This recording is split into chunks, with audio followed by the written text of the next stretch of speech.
Они плыли и плыли, и старик полоскал руки в соленой воде и старался, чтобы мысли у него не путались. Он то и дело поглядывал на рыбу, чтобы проверить, в самом ли деле она ему не приснилась.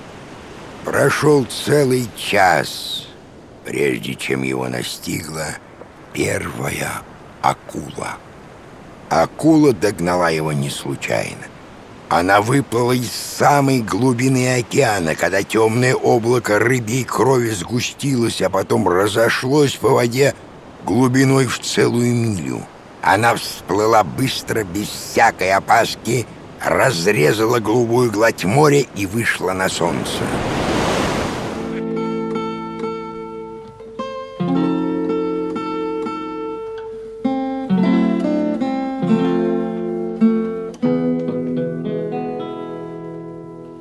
Уходит рыбак в свой опасный путь, прощай, говорит жене. Может, придется ему отдохнуть, уснув на песчаном дне. Бросит рыбак на берег взгляд, смуглый махнет рукой. Если рыбак не пришел назад, он в море нашел покой. The main figure is the old man Santiago. It should definitely read, "The old man hits to kill." На суровой, жестокой, проклятой земле. Какое сделать лицо надо? Представь себе, что ты кидаешься на руку. Будут лететь года, и в белых туманах скроются черные города. Заплачет рыбачка, упав ничком, рыбак объяснить не смог, что плакать не надо, что выбрал он лучшую из дорог. Пусть дети-сироты его простят. Старик был полон решимости, хотя не тешил себя надеждой. Если рыбак не пришел назад, он в море нашел покой.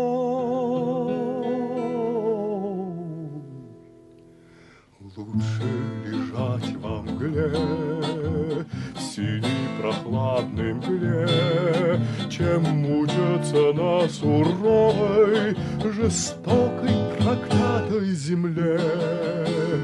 Будет шуметь вода, будут лететь года, и в белых туманах скроются черные города.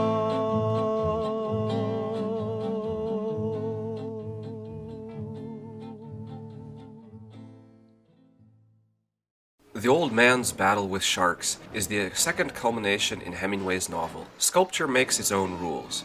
Imagine what it was like for the old man to repulse the shark attack over the body of a huge marlin with a very tall dorsal fin that was tied to the boat. Obviously, the old man had to make some poses not very fit for sculpture. So I removed the boat, bound the marlin to the old man, guilty as charged, and located him at the rear. Thus the fisherman is not protecting his catch, but his foe, conquered in a fair fight with a worthy opponent. They are as one. A pack of hungry sharks hangs in the air and requires technical support. What can I offer them? A coral reef, a shoal of small fish, or a sunken diplodocus skeleton? For now it is only clear that the stand will be made of bronze due to the stylistic considerations of the triptych. The first option is curved ribbons. I convince myself they are wakes from the predators, but I don't believe it. The blood around the killed shark suggests a more materialistic idea, to put the figure on a bloody loop bubbling from the marlin's torn chest.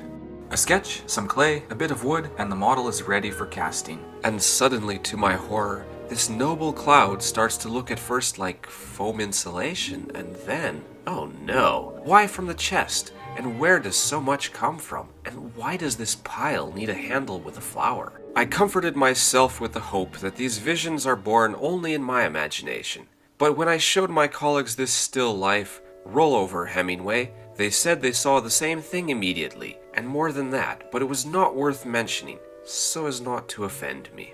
Next I saw many fantastic visions. A giant blooming cactus on which a fish was impaled, like apples on a hedgehog, and the burning dirigible from Led Zeppelin's first album with their hit Stairway to Heaven. Or this, a winged marlin flying over the ocean, like a crop duster skimming the fields, spraying pesticides to help the peasant fisherman who is trying to fend off the attacking pests by hand. One of the sharks has succumbed to the poison.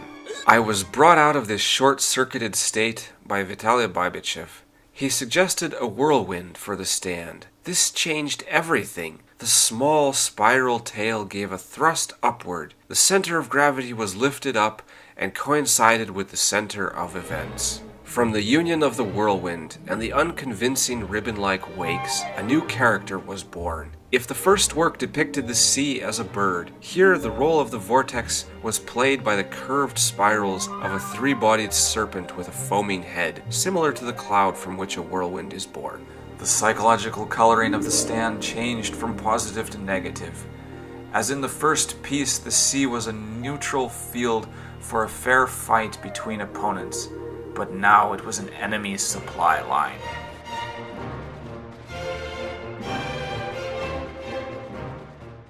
The main problem inherited from the first piece was giving more prominence to the old man despite the huge difference in size between the opposing sides. In addition to using two contrasting colors of tusk and extreme dynamic poses to focus on the figure of Santiago, I had to be very precise when fitting the other shapes into the vortex. The most suitable position for any element can be found only in the assembled piece, but also the shape of each element can only be analyzed in context and by constantly rotating the piece. Therefore, there was continuous monitoring and correction at all stages from design to the finished piece. Despite all my precautions, 2 sharks were lost during the project. Having already been carved in tusk, they went into the scrap bin.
Battle with the Sharks was completed just as the bloody, fiery whirlwind of revolution touched down, first in my hometown and then throughout the country.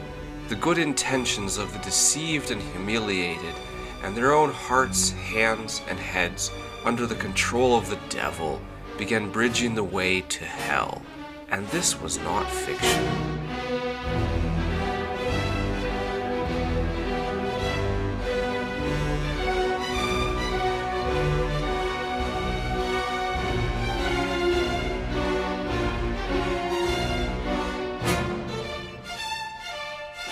My position is far from revolutionary. I do not believe that by shattering glass, burning houses, and breaking bones, we can pave the way to a brighter future. For the dead, tomorrow will never come. Meaningful solutions to social problems are not born in the spine. You can only overshadow the peaceful sun with the deadly black hole of hostility where the forces of evil reign supreme.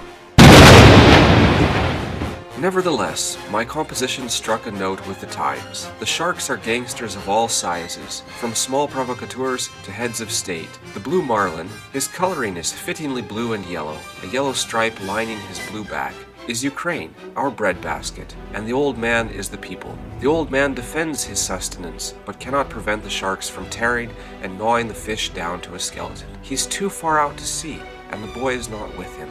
That's how it was in the story. But in my work, the fish hasn't been killed. She's alive, tied up in a bundle with the old man. The old fisherman is still full of energy, and he will never surrender.